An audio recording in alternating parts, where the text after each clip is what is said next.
Recovering Queen, the Queen fan podcast where we talk about and play the songs we love. With Jay, Matt, and Ian.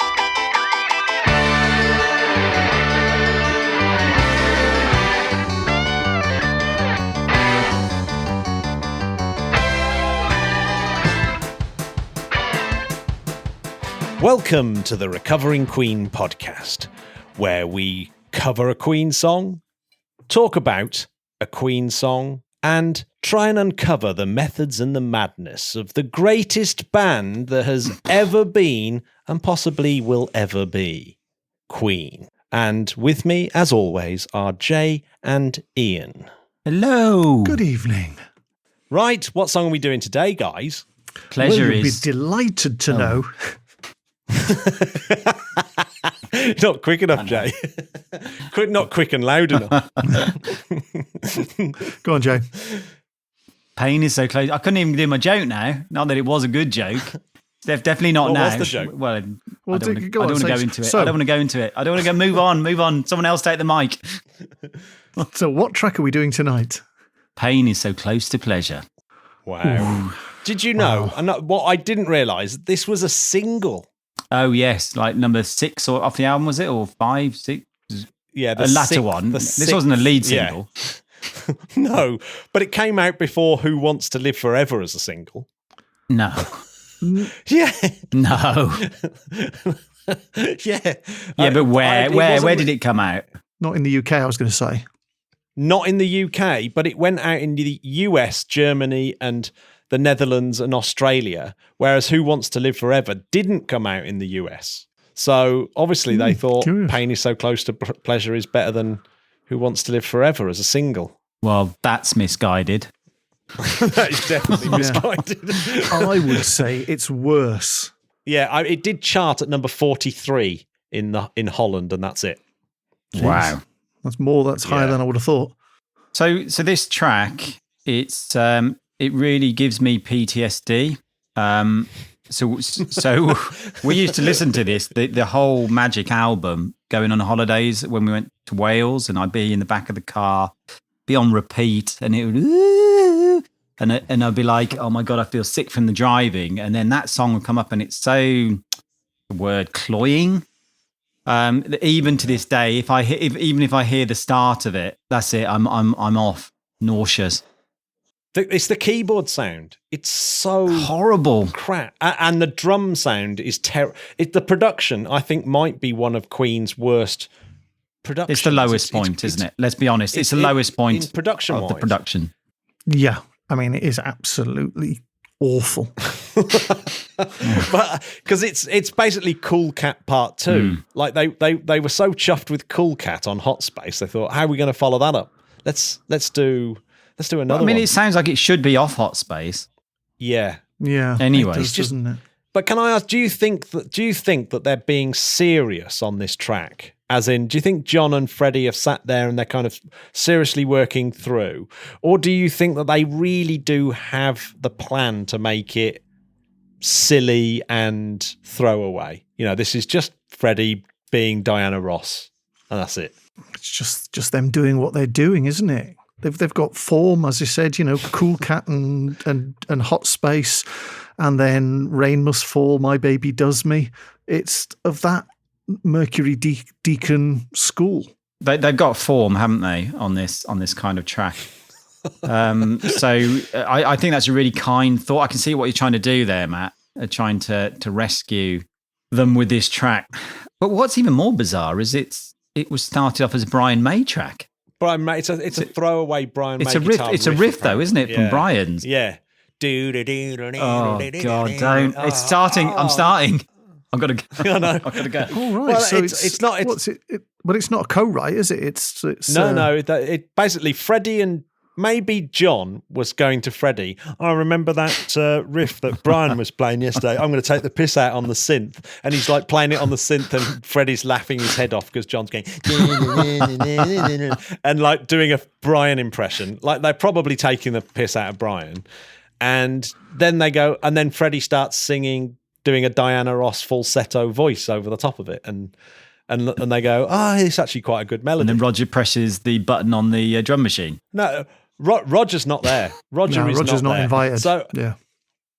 The band really are in two camps at this point, because there's something I noticed as well, that they've got different producers as well. So for all the tracks that are done by John and Freddie, Mac's producing, but all the tracks that Brian and Roger are doing, Dave Richards is producing. So they really aren't in the studio at the same time. So I don't think, apart from a little bit of guitar soloing done probably at another studio, Roger's not on this track. I'm surprised though that they would, if that's the case, I'm surprised they'd even go with that first riff and then mold it into. I mean, clearly it's a Deacon Mercury track, isn't it? Really, yeah. But I'm surprised they would even start off with that. I mean, why not? I mean. And to be honest, if they drop that riff, I'd be all the more better for me.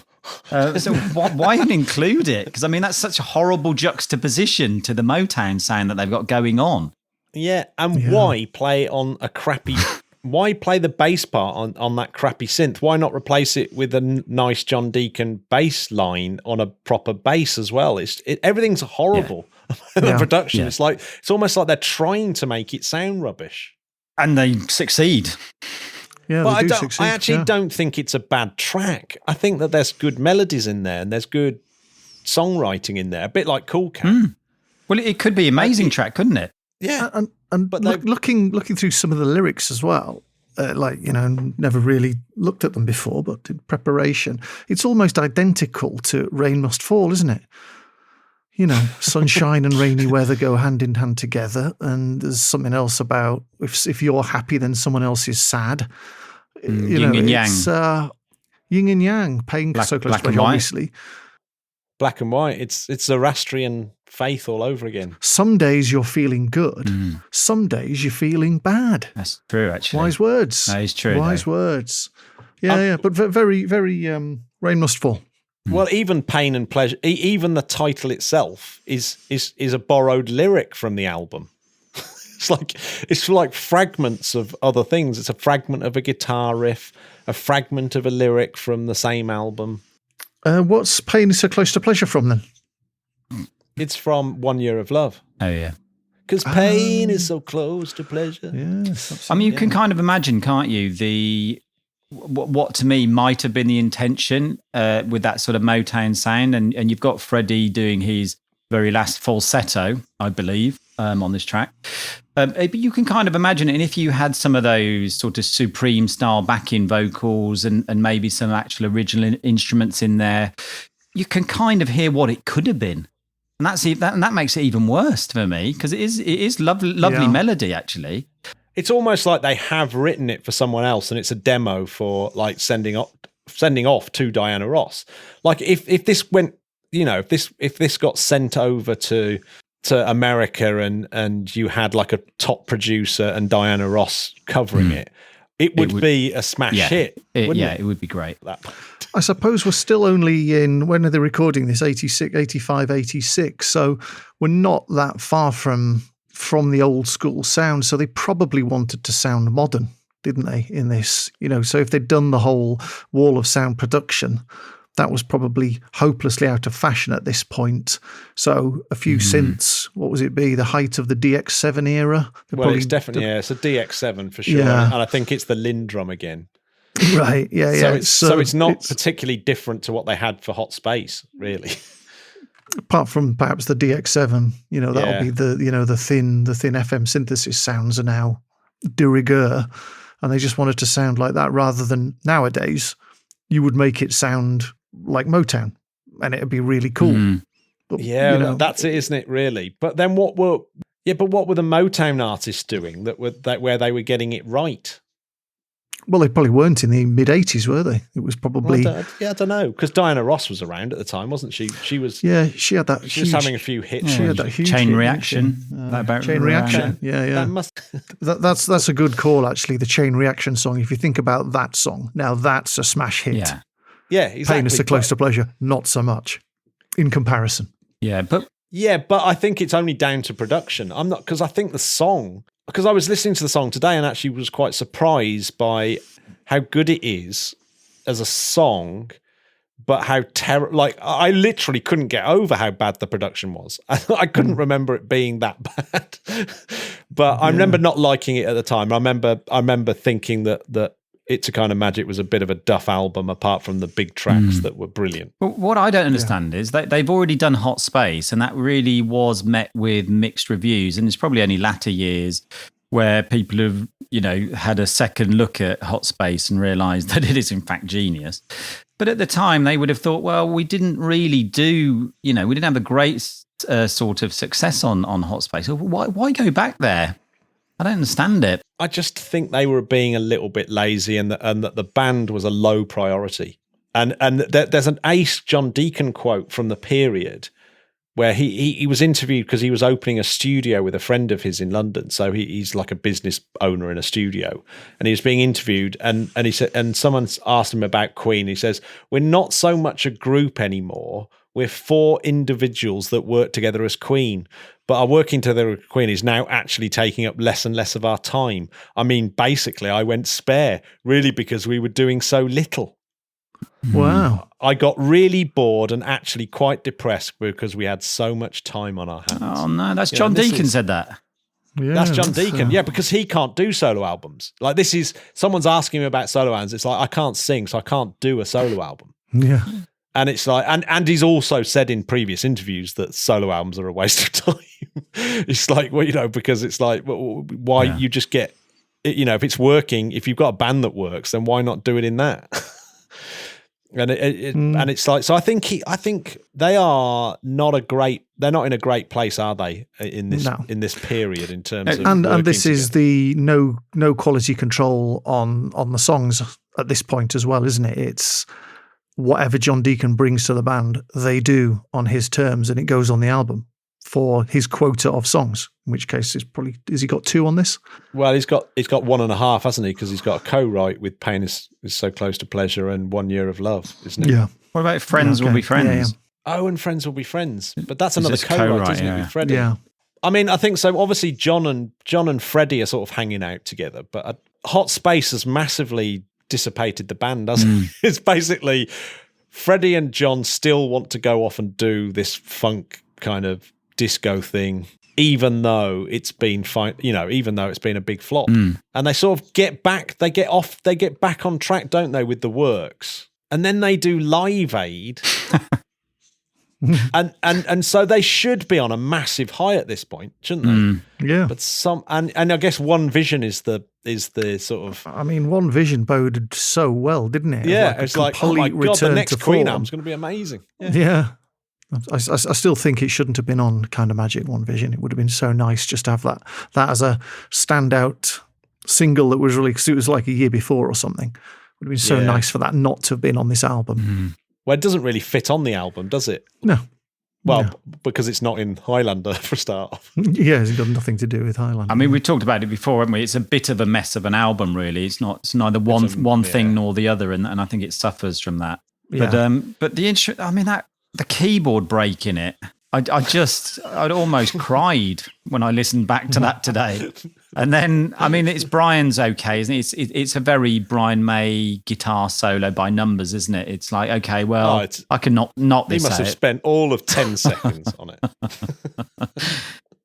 But his sound again, like the Brian May sound going into that on top of the already horrible production. Yeah. I mean, could you make it any worse?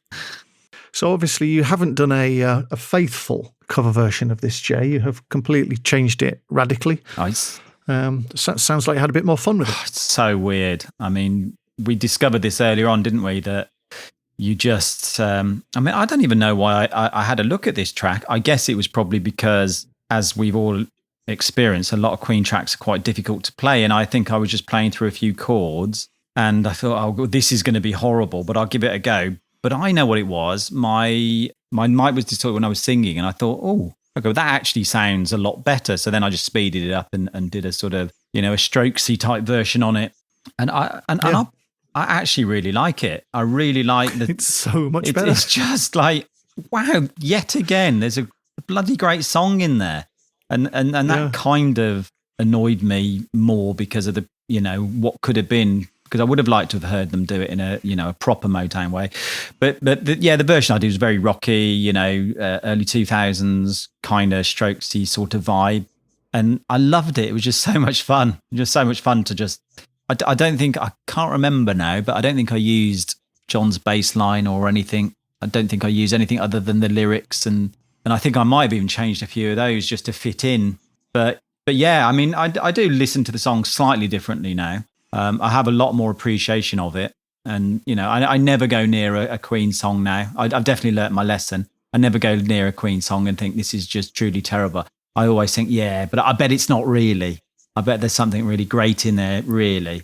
And absolutely. And quite simple track, and you did a very nice tight edit on it. So you got rid of some of the stuff that wasn't didn't really need a guitar solo in there, did it? So that was nice as well, which I enjoyed, and a lot of fun to do.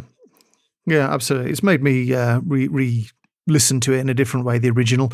Not that I will listen to the original very often, but there's certainly more in there. I think we had that experience with Don't Lose Your Head Off kind of magic as well. Yeah. That there is something in there. If you can just get past the terrible things they did in the studio, then there is good melody. There's a decent song buried in there. This song's no exception. Yeah, and in some ways, it's quite nice to. You can't, some songs do not lend themselves to different versions. You do a Bohemian Rhapsody. I mean, has anybody done a version of that isn't in a sort of operatic style? And what would that sound like? I mean, if you do a country version of that, I mean.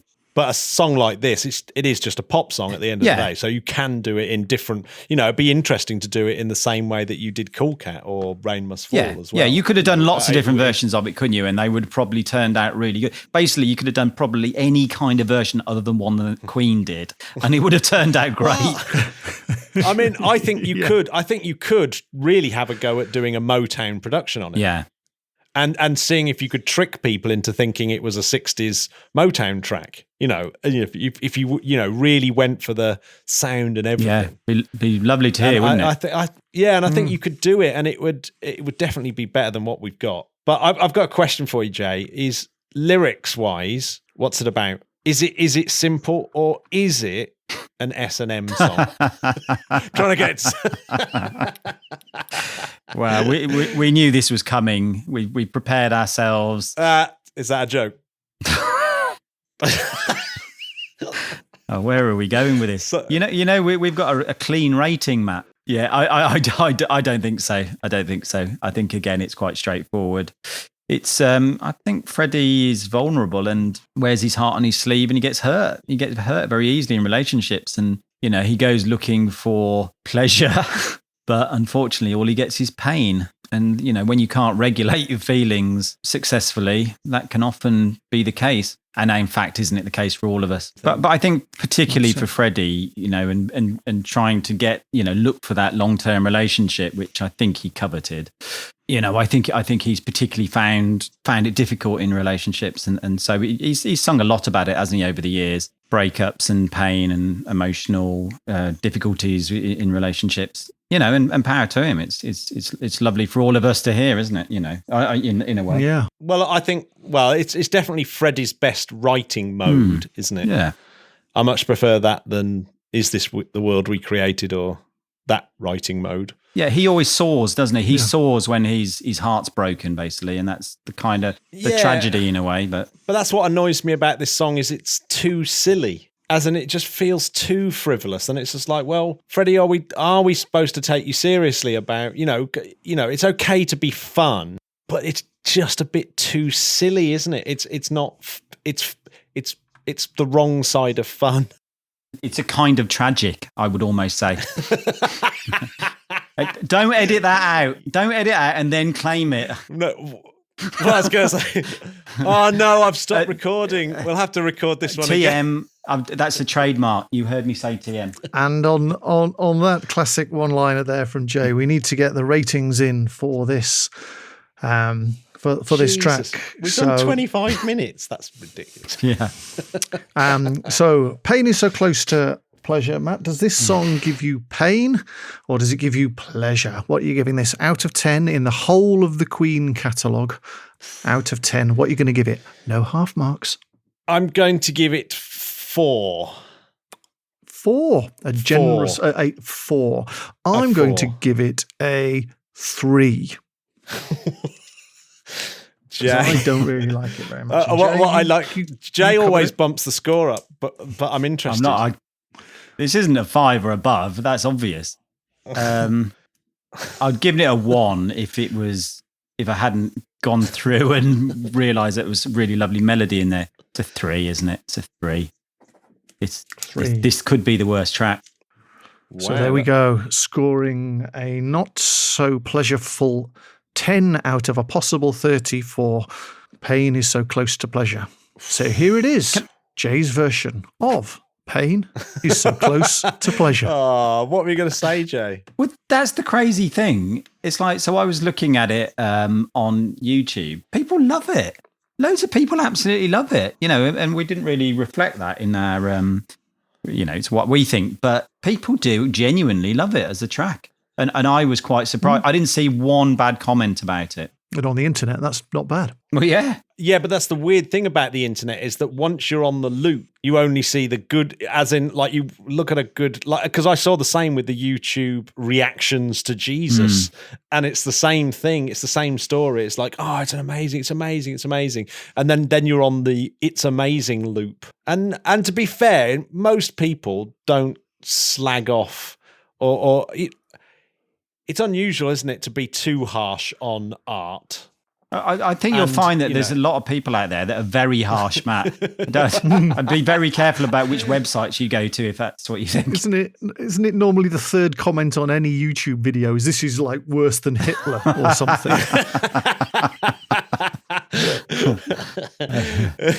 And it's been upvoted. Yeah, it's been upvoted like 1 million times. Good. Cool. So here it is, really this time, listeners, Jay's version of Pain is So Close to Pleasure. Pain and pleasure.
pleasure.